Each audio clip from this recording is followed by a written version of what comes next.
हर किसी दे वस दी गल नहीं है मान साहब जी को समझना। बिल्कुल बिल्कुल।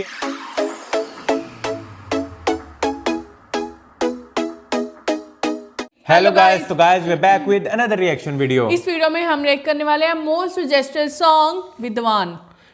ये गाना है रुपिंदर संधू जी का, नहीं लिरिक्स हैं, लिरिक्स पोइट्री वोकल्स हैं रुपिंदर संधू और सिंगर हैं ब्रह्म दरिया।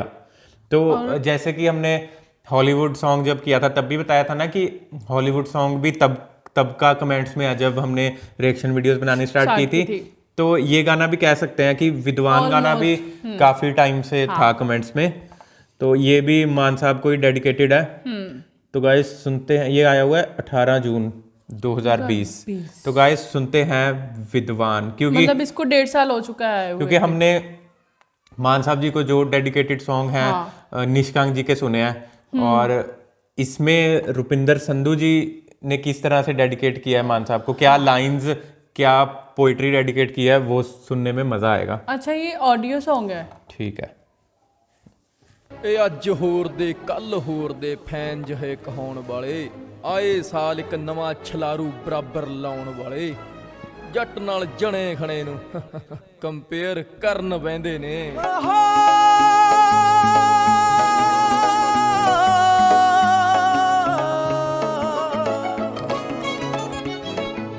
ਕੋਈ ਮਾੜੀ ਤੀੜੀ ਕੋਈ ਮਾੜੀ ਤੀੜੀ ਚੀਜ਼ ਖੰਟ ਵਾਲਾ ਮਾਂ ਨਹੀਂ, ਇਹਦੇ ਗੀਤਾਂ ਦੇ ਅਰਥ ਵੀ ਨਟ ਤੋਂ ਲੱਭਣੇ ਪੈਂਦੇ। ਸਹੀ ਬਾਤ ਹੈ, ਸਹੀ ਬਾਤ ਹੈ। ਮਾੜੀ ਤੀੜੀ ਅਰਥ ਵੀ ਨਟ ਤੋਂ ਲੱਭਣੇ ਪੈਂਦੇ ਨੇ।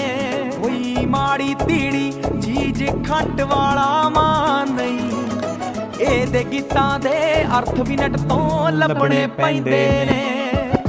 ਜਿਹੜੇ ਕਹਿੰਦੇ ਬੱਬੂ ਮਾਨ ਚ ਪਹਿਲਾਂ ਵਾਲੀ ਗੱਲ ਨਹੀਂ, ਉਹਦੀ ਸੋਚ ਬਰੋਬਰ ਉਹ ਲੋਕਾਂ ਤੋਂ ਹੋਇਆ ਚੱਲ ਨਹੀਂ।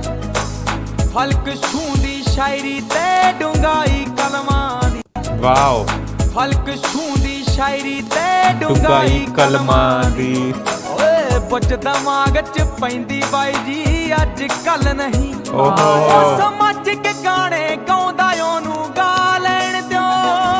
ਜੇ ਮੁੜ ਵਪਾਰਕ ਕਾਤੇ ਥੋਥੋਂ ਹੋਣੇ ਚੱਲ ਨਹੀਂ। ਬੇਈਮਾਨ ਨੂੰ ਸਮਝਣ ਦੇ ਲਈ ਬੁੱਧੀ ਚਾਹੀਦੀ, ਬੁੱਧੀ ਜੀਵਨਾ ਮੰਦ ਬੁੱਧੀਆਂ ਨਾ ਖੈਂਦੇ ਨੇ। ਕੋਈ ਮਾੜੀ ਤੀੜੀ ਚੀਜ਼ ਖੰਟ ਵਾਲਾ ਮਾਂ ਨਹੀਂ, ਇਹਦੇ ਗੀਤਾਂ ਦੇ ਅਰਥ ਵੀ ਨਟ ਤੋਂ ਲੱਭਣੇ ਪੈਂਦੇ ਨੇ। ਕੋਈ ਮਾੜੀ ਤੀੜੀ ਚੀਜ਼ ਖੰਟ ਵਾਲਾ ਮਾਂ ਨਹੀਂ, ਇਹਦੇ ਗੀਤਾਂ ਦੇ ਅਰਥ ਵੀ ਨਟ ਤੋਂ ਲੱਭਣੇ ਪੈਂਦੇ ਨੇ।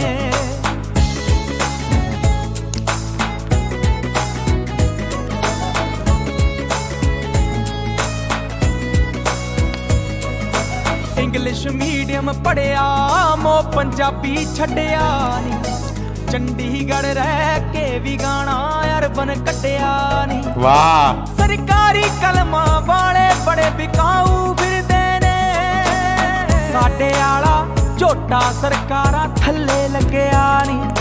ਕਿਰਤੀ ਲੋਕਾਂ ਦਾ ਦਿਹਾਤੀ ਕਲਾਕਾਰ ਖੰਟਿਆ ਏ, ਉਹਨਾਂ ਲਈ ਹੀ ਗਾਉਂਦਾ ਜਿਹੜੇ ਪਿੰਡਾਂ 'ਚ ਰਹਿੰਦੇ ਨੇ। ਵਾਹ ਯਾਰ। ਮਾੜੀ ਤੀੜੀ ਕੋਈ ਮਾੜੀ ਤੀੜੀ ਚੀਜ਼ ਖੰਟ ਵਾਲਾ ਮਾਂ ਨਹੀਂ, ਇਹਦੇ ਗੀਤਾਂ ਦੇ ਅਰਥ ਵੀ ਨਟ ਤੋਂ ਲੱਭਣੇ ਪੈਂਦੇ ਨੇ।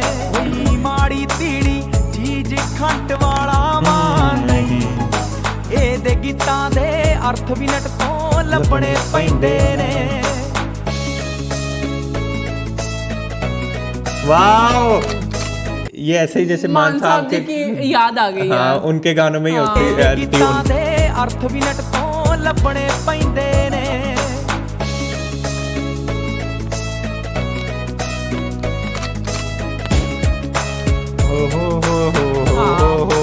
वाह। बचपन तो हुण ताई फॉलो करदे आए हाँ, मान साहब दी पैड़ च पैड़ तरदे आए हाँ। क्या बात है। उस्ताद लेजेंड ते कदे बड़ा भाई लगदा है, ताही मान विद्वान ਜਵਾਨ ਦੇ ਪਿੱਛੇ ਲੜਦੇ ਆਏ ਹਾਂ ਨੌਰੇ ਵਾਲਾ ਸੰਧੂ ਇਹ ਗੱਲਾਂ ਮੰਨ ਕੇ ਤਰ ਗਿਆ ਜਿਮ ਜਾਓ ਤੇ ਸਾਹਿਤ ਪੜੋ ਮਾਨ ਸਾਹਿਬ ਕਹਿੰਦੇ ਨੇ ਵਾਓ ਕੀ ਬਾਤ ਹੈ ਮਾੜੀ ਤੀੜੀ ਕੋਈ ਮਾੜੀ ਤੀੜੀ ਚੀਜ਼ ਖੰਡ ਵਾਲਾ ਮਾਨ ਨਹੀਂ ਇਹਦੇ ਗੀਤਾਂ ਦੇ ਅਰਥ ਵੀ ਨਟ ਤੋਂ ਲੱਭਣੇ ਪੈਂਦੇ ਨੇ ਕੋਈ ਮਾੜੀ ਤੀੜੀ ਚੀਜ਼ ਖੰਡ ਵਾਲਾ ਮਾਨ ਨਹੀਂ ਇਹਦੇ ਗੀਤਾਂ ਦੇ ਅਰਥ ਵੀ ਨਟ ਤੋਂ ਲੱਭਣੇ ਪੈਂਦੇ ਨੇ ਓਏ ਇੱਕ ਤੀੜਾਂ ਕਦ ਭੱਜ ਕੇ ਗੱਡੀਆਂ ਨਾਲ ਰਲਦੀਆਂ ਨੇ ਸਾਡੇ ਤਾਂ ਬਾਈ ਦੀਆਂ ਬਾਬੇ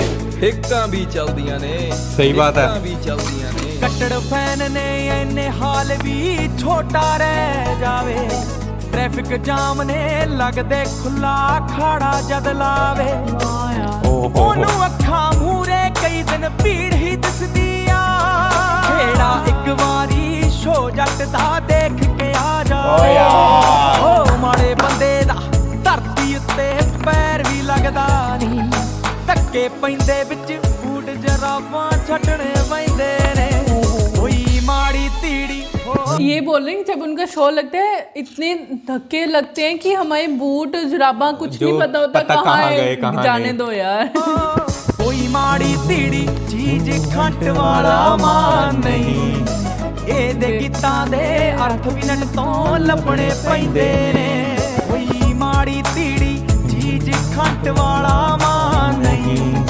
ਇਹਦੇ ਗੀਤਾਂ ਦੇ ਅਰਥ ਵੀ ਨਟ ਤੋਂ ਲੱਭਣੇ ਪੈਂਦੇ ਨੇ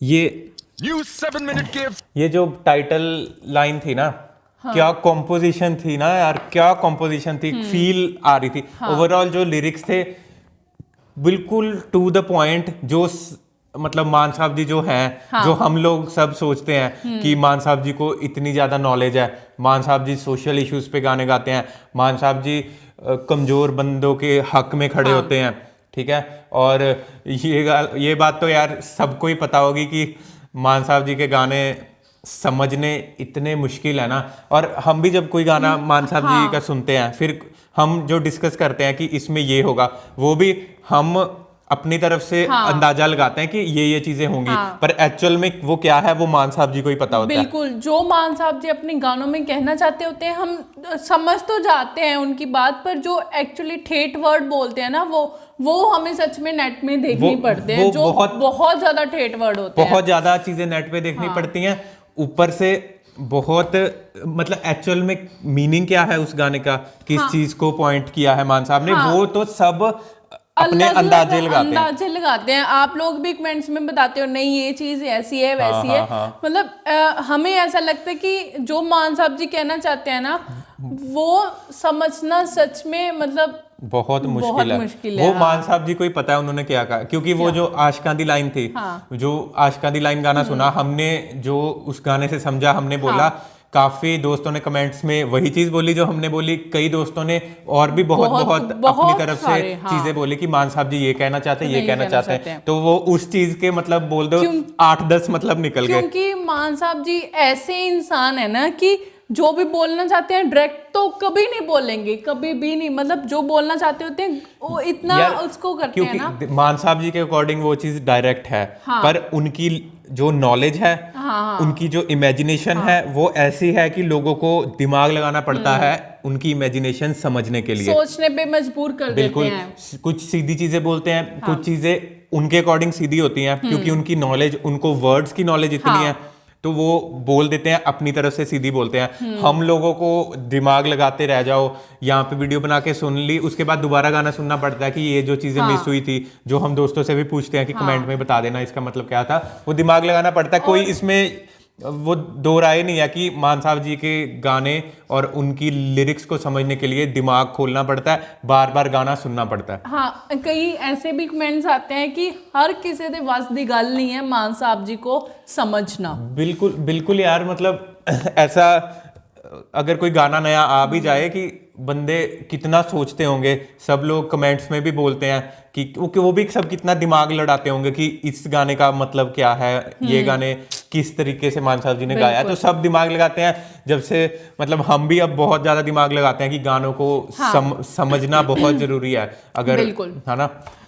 ओवरऑल सॉन्ग में ना ऐसी फील आ रही थी कि हम जो म्यूजिक सुन रहे हैं ना वो बब्बू मान जी ने ही दिया है यार। बात वही है कि जैसे मान साहब कहते हैं मेरे वर्गे मेरे फैन, तो निष्कांत जी का जो गाना सुना और रुपिंदर संधू जी के लिरिक्स इसमें और जो सिंगर हैं इसमें, वो भी अब मान साहब जी के तगड़े कट्टर फैन है बचपन से, ठीक है। तो उनमें मान साहब जी की क्वालिटीज तो कुछ कुछ तो आएंगी ना, जो इंस्पिरेशन, जो इंस्पायर हुए हैं मान साहब से, उनकी राइटिंग हो गई, उनके लिरिक्स हो गए, उनका म्यूजिक हो गया, सिंगिंग का स्टाइल हो गया, इंस्पायर तो मान साहब से हुए ही है ना सब फिर। पर ये गाने में लिरिक्स बहुत जबरदस्त थे, बहुत अपनी जो दिल की एक फैनगिरी थी वो गाने में बहुत खूब निभाई है इन्होंने। मतलब उन्होंने और भी सारी लाइंस बोली कि चाहे वो इंग्लिश मीडियम में पढ़े हैं पर पंजाबी को कभी नहीं भूले, मतलब पंजाबी को अपने से दूर नहीं होने दिया।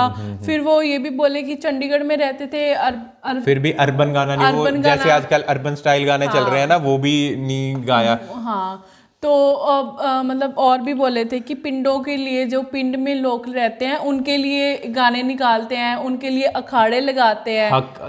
अगर किसी के साथ धक्का हो रहा है, हक की बात करते हैं, स्टैंड लेते हैं, तभी यार सब फैन है मान साहब के। और कंपैरिजन की बात निष्कांत जी ने भी की थी, इन्होंने भी की थी कि कंपैरिजन मत करो, क्योंकि हम तो वैसे भी किसी आर्टिस्ट का कंपैरिजन में बिलीव करते नहीं है, सब अपनी अपनी जगह सब सही है। मान साहब जी एक ब्रांड है, वो इंडस्ट्री में उस्ताद है यार, ऐसे सब उस्ताद जी नहीं कहते, वो उस्ताद है। इन्होंने ये लाइन भी बोली थी ना कि हम इनको उस्ताद मतलब है हमारे उस्ताद, लेकिन हम इनको अपने बड़े भाई समझते हैं। कभी लेजेंड लगते हैं, कभी बड़े भाई लगते हैं, क्योंकि देखो वैसे मान साहब जी की जो पर्सनैलिटी है, ऐसा हमें लगेगा कि मान साहब लेजेंड है, बहुत है वो, मतलब एक लेजेंड वाला ही होता है उनका। पर जब इंटरव्यूज में इनसे बात करो, मतलब इनकी इंटरव्यू सुनो जब इंटरव्यूअर इनसे बातें पूछता है, तो इंटरव्यूअर से भी इतने फ्रैंकली बात करते हैं, तो ऐसा लगता है उनको कि उनके वो बड़े भाई हों। जब हम उनकी कुछ अच्छी अच्छी बातें वो बताते हैं ना, ऐसा लगता है कि घर परिवार का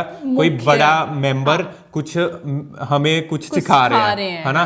तो ये क्वालिटी तो पूरी हर तरह की क्वालिटी है मान साहब पे। अब फैंस जो मान साहब जी को मिलते हैं इंस्टाग्राम पे, वीडियोस फोटोज वायरल होती हैं, मान साहब जी उनको कितने अच्छे तरीके से मिलते हैं, हग भी करते हैं उनको ऑटोग्राफ के साथ साथ। मतलब अगर हम फैन है ना, तो हम बोलेंगे यार मान साहब जी तो एक लेजेंड है, ठीक है, पर एक्चुअल में वो लेजेंड तो है ही है, पर हमारे लिए वो मतलब एक डाउन टू अर्थ है, मतलब बिल्कुल भी उनमें आकड़ नहीं है, कुछ नहीं, मतलब बस ऐसे नॉर्मल बंदे होते हैं ना जैसे वैसे ही रहते हैं। हाँ, एक उनका जो अड़ब वाला एटीट्यूड है, जो बात दिल में है वो मुंह पे बोलते हैं। वो मैं जो जैसे फैंस की बात बता रहा था कि उनको हग करते हैं, उनको ऑटोग्राफ के साथ साथ सेल्फी के साथ साथ कुछ ऐसी लाइन बता देंगे कि उस बंदे को लाइफ में वो लाइन बहुत काम आएगी। बहुत बार मैंने फैंस की जो वीडियोस देखी हैं उसमें मान साहब जी कोई ना कोई लाइन पक्का फैंस को बोलते हैं, कोई बात बोलते हैं, वो जो लाइफ में काम आएगी, कुछ ना कुछ सीख सकते हैं। हाँ। ऐसे ही नहीं यार सब फैन और विद्वान तो फिर हैं, वाकई हैं।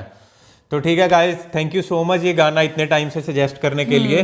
और इसमें जो सिंगर और लिरिसिस्ट दोनों हैं, उनको भी सलूट है कि उनकी आवाज भी काफी अच्छी है, आवाज बहुत अच्छी है यार, लिरिक्स लगा रहे थे तो बहुत ही बढ़िया लिरिक्स बहुत बारीकी से लिखे गए हैं, बहुत मीनिंगफुल लिरिक्स थे।